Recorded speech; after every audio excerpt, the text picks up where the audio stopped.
The war is hovering over politics right now, as it should. This is the dominant issue, at least right now, of our time. Give us your assessment. Is there a way out? The war is a total disaster. It's a catastrophe, nothing less. It is such a shame that this took place. In fact, I gained a lot of respect for our current president's father by the fact that he had the sense not to go into Iraq. He won the war and then said, let's not go the rest of the way, and he turned out to be right.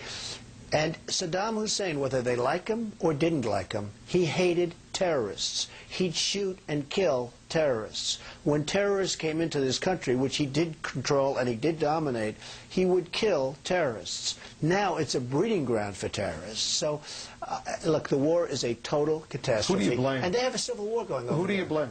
Well, there's only one person you can blame, and that's our current president. I mean, obviously, Rumsfeld was a disaster, and other people that are giving him advice have been a disaster. And Condoleezza Rice, who's a lovely woman, but she never makes a deal. She doesn't make deals. She waves. She gets off the plane. She waves. She sits down with some dictator, 45-degree angle. They do the camera shot. She waves again. She gets back on the plane. She waves. No deal ever happens. So, I mean, You got to close the deal at some point. You got to make deals. The world is dying to make deals, and we don't have the right people doing it. The Vice President, Dick Cheney. Well, he's obviously a very hawkish guy on the war. He said the war was going fantastically just a few months ago, and, you know, it's just very sad. I don't know if they're bad people. I don't know what's going on. I just know that they got us into a mess, the likes of which this country has probably never seen. It's one of the great catastrophes of all time, and perhaps even worse, the rest of the world hates us. You go throughout Europe. I travel. I do deals all over the world. The Europeans hate us. You go to Germany. You go to England. You go to places that, you know, we didn't have problems with. They all hate the Americans because of what's happened. We had a chance after September 11th to be the most popular, for the first time ever, to be the most popular nation on earth, and we blew it. Everybody, for the first time, people felt sympathy. I'm not saying it's a great thing to have sympathy in terms of yourself, but for the first time they felt a sympathy and a love for this country because of what happened. And we blew it. How does the United States get out of this situation? Is there a, way out of it? You know how they get out? They get out. That's how they get out. Declare victory and leave. Because I'll tell you, this country is just going to get further bogged down. They're in a civil war over there, Wolf. There's nothing that we're going to be able to do with a civil war. They are in a major civil war, and it's going to go to Iran, and it's going to go to other countries. They are in the midst of a major civil war, and there's nothing. And by the way, we're keeping the lid on a little bit, but the day we leave anyway, it's all going to blow up. And Saddam Hussein will be a nice person compared to the man, and it will be a man, it will not be a woman. That we understand. People say, oh, gee, you didn't give the women a chance. It will be a man.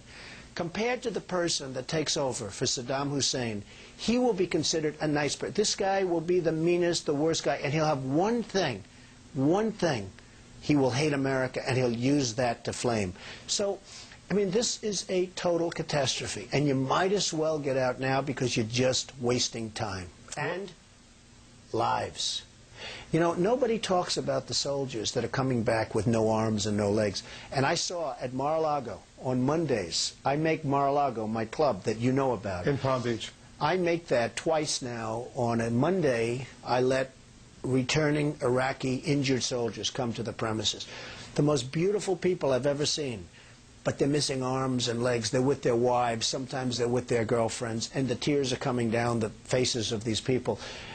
I mean, the thousands and maybe hundreds of thousands, and the Iraqis that have been just maimed and killed.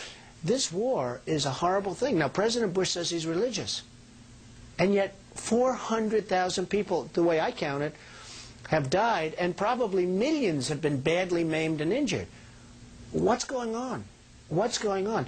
And the day we pull out, it's going to explode. We're keeping the lid on a little bit. It's still a catastrophe. But the day we pull out, because they're in a civil war, whether we want to admit it or not, they're in a civil war.